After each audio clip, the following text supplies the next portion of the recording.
certified most accurate forecast from WMBF First Alert Chief Meteorologist Jamie Arnold.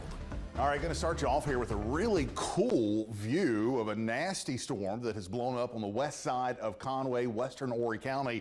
Really geek out with you here for a minute. This is the view from our Coastal Carolina Skycam, and what you're seeing here is what we call the updraft of the storm. That's all of today's heat and humidity just expanding rapidly upward into the atmosphere. It's going all the way up to 40,000 feet. And then over here is where all of that air starts to come back down. Heavy rain, strong winds, and frequent lightning associated with that storm. And just as of a couple of minutes ago, that storm now has a severe thunderstorm warning associated with it. It does include the city of Conway all the way down to just north of Bucksport. And it's a big storm, no doubt about it. There's that MRI here from the radar tilting it on its side. And I mentioned that storm was way up there. Now look at this, spiking all the way up to 40,000 feet. We've seen this a couple of times this week with these really tall, really strong thunderstorms.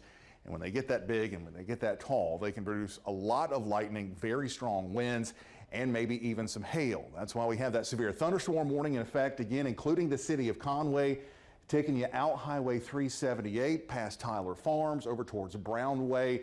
Then we get over towards Gilbert Crossroads and Woodbury, and that's kind of the intense part of the storm. Not seeing much of an indication of hail right now, but certainly very heavy rain, strong winds, and just like we've seen in this part of the county every other day this week, a lot of cloud-to-ground lightning associated with that storm. That's pretty much the only game in town, though, with a couple of isolated downpours here along the Georgetown-Williamsburg County line, a couple of other downpours across the PD, but the overall pattern is going to feature more and more in the way of these storms as we head through the next couple of days. Notice future radar early tomorrow morning. It's quiet, it's warm, it's muggy. Temperatures again climb back into the upper 80s and low 90s. And that starts to fuel those thunderstorms once again heading into late tomorrow afternoon. And those storms likely to turn more widespread by the evening hours and potentially even lasting after sunset as we head into tomorrow night. And that's all part of a much more active weather pattern that's going to be taking shape.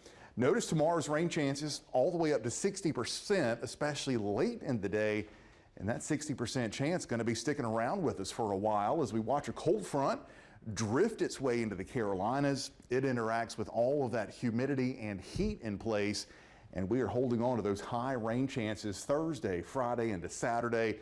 Not going to rain all day every day, but each day going to feature a good chance of those storms. And even as we head into the day Sunday, we'll hold on to those chances at 40%. And we're still holding on to the hope for some much needed rainfall for a lot of us. Now, looking at a lot of rain gauges across the area, potentially up to 2 to 3 inches of rain by the time the weekend is done. But as we saw last week, you may get one spot with 4 inches, you may get one spot with 1/4 of an inch, but hopefully we can spread out some of that heavy rain.